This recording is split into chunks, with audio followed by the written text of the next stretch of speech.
दो चीजें अगर हमारी अच्छी है तो हमें दुनिया में कोई नहीं हरा सकता।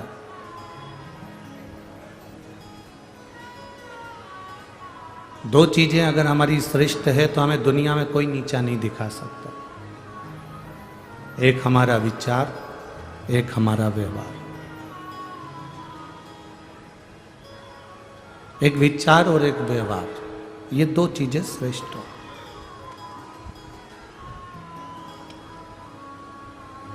अपने विचार को कभी गलत मत होने दो और अपने व्यवहार को कभी गलत मत होने दो।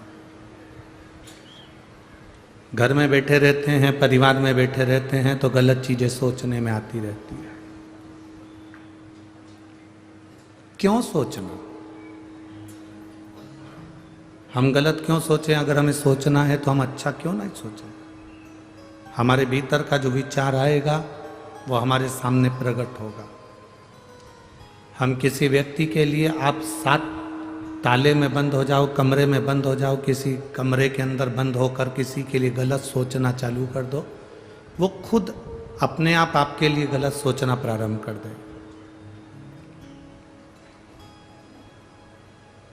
आप अगर किसी के लिए गलत सोच रहे हो तो वो व्यक्ति आपके लिए गलत सोचेगा, ये पक्का है। आप किसी के लिए अच्छा सोचोगे तो वो अच्छा सोचेगा, ये निश्चित है। हमारे शरीर में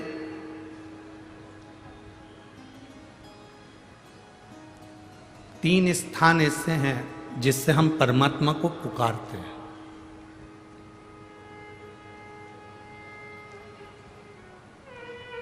पहला स्थान हमारी नाभि। जब हम बोलते हैं तो हमारी नाभि खिंचाती है। एक बार बोल कर देखो, हर हर महादेव। आप जितना तेज भगवान को पुकारोगे आपकी नाभि उतनी तेज खिंचाएगी। आपकी जो डूठी है, नाभि है, टुंडी है, उतनी तेज खिंचाएगी। अब यहाँ नाभि को क्या कहते हैं हमें नहीं मालूम, पर पेट पर जो नाभि होती है, डूठी होती है, वो खिंचाएगी।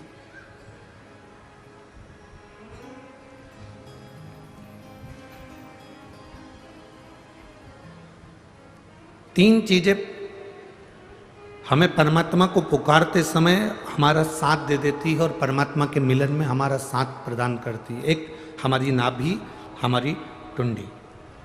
दूसरे नंबर पर हमारा ये दोनों भ्रुकुटी के मध्य में जहां हम तिलक लगाते हैं वो आज्ञा चक्र।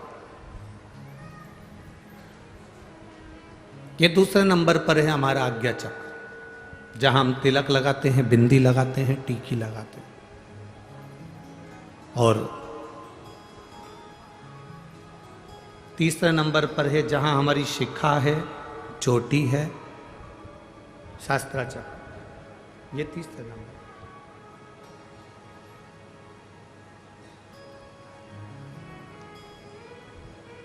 जिस समय जो व्यक्ति ज़्यादा बीमार पड़ जाता है, बहुत बीमारियों से ग्रसित हो जाता है, बहुत मात्रा में उसको अगर बीमारी ने घेर लिया, तो शंकर जी पे चढ़े हुए जल का 3 जगह पर अगर वो स्पर्श कर लेता है तो उस व्यक्ति को 15 दिन के अंदर दवाइयाँ काम करने लगती हैं और वो आराम लगना प्रारंभ हो ही जाता है। कितना भी बीमार व्यक्ति, डॉक्टर कह रहा है इसका अगर 8 दिन के अंदर फीवर नहीं उतरा, 8 दिन के अंदर इसको आराम नहीं लगा तो फिर इसको भर्ती करना पड़ेगा। 10 दिन के अंदर इसको आराम नहीं लगा तो फिर इसको हॉस्पिटल भेजना पड़ेगा।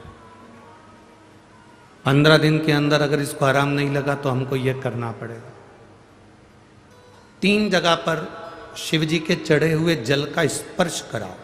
शंकर जी पे चढ़े हुए जल को लेकर आओ कटोरी में, लोटे में, उसका स्पर्श हमारी नाभि पर हो, उसका स्पर्श हमारे जहाँ हम तिलक लगाते हैं उस जगह पर 3 उंगली से उसका स्पर्श, ब्रह्मा विष्णु महेश हमारे आज्ञा चक्र पर उसका स्पर्श हो, और उसी जल का स्पर्श हमारे मस्तक पर।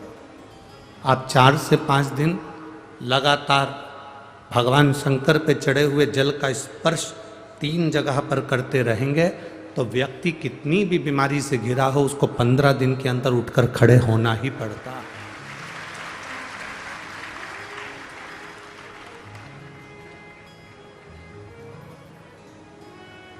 हमारा ये जो तिलक लगाने की जगह है, ये हमारा आज्ञा चक्र है। ये कोई साधारण सी जगह नहीं है जहां हम तिलक लगाते हैं।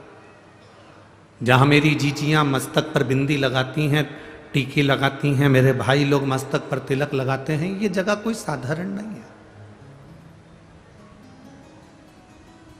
ये भक्त को खींचने वाला, भगवान को खींचने वाला, प्रभु की तेज पुंज को खींचने वाला स्थान है ये हमारा आज्ञा चक्र। एक लड़की मस्तक पर तिलक नहीं लगाए, उसकी शादी हो चुकी है और माथे पर बिंदी ना लगाए, गले में मंगलसूत्र ना पहने, हाथों में चूड़ियां ना पहने, पाँव में बिछुड़ी ना पहने, मांग में सिंदूर ना भरे, और वो स्त्री ऐसे ही घूमे ना, तो कोई भी उसको अपशब्द कह सकता है, कोई भी उसको ताने दे सकता है, कोई भी उसको आड़ा टेढ़ा बोल सकता है। पर अगर वो स्त्री के मस्तक पर बिंदी है, मांग में सिंदूर भरा है, गले में मंगलसूत्र, पाँव में बिछुड़ी, हाथ में चूड़ा है, किसी में इतनी सामर्थ्यता नहीं कि उस पर उंगली उठा दे, क्योंकि उसकी बिंदी में, उसके आज्ञा चक्र में उतना बल होता है, उसके आज्ञा चक्र में इतना बल है, उसके मस्तक पर इतना बल है। चलो और सरल भाषा में समझ लो, तुम ट्रेन में सफर कर रहे हो,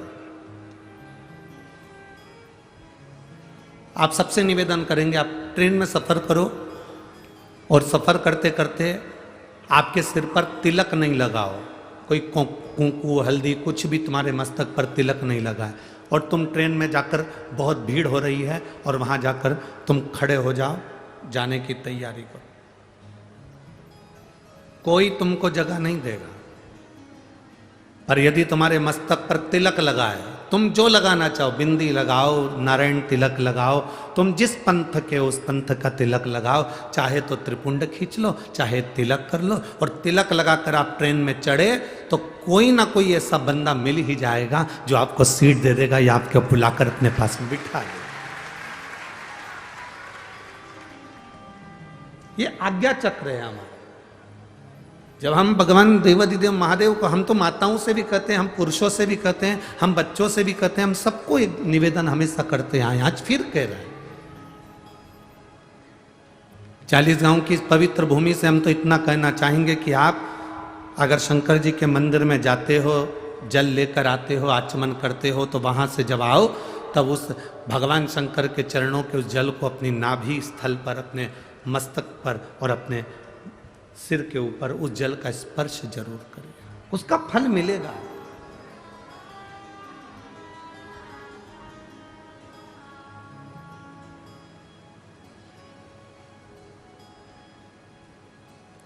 उसका एक आनंद अपनी जिंदगी में प्राप्त होगा।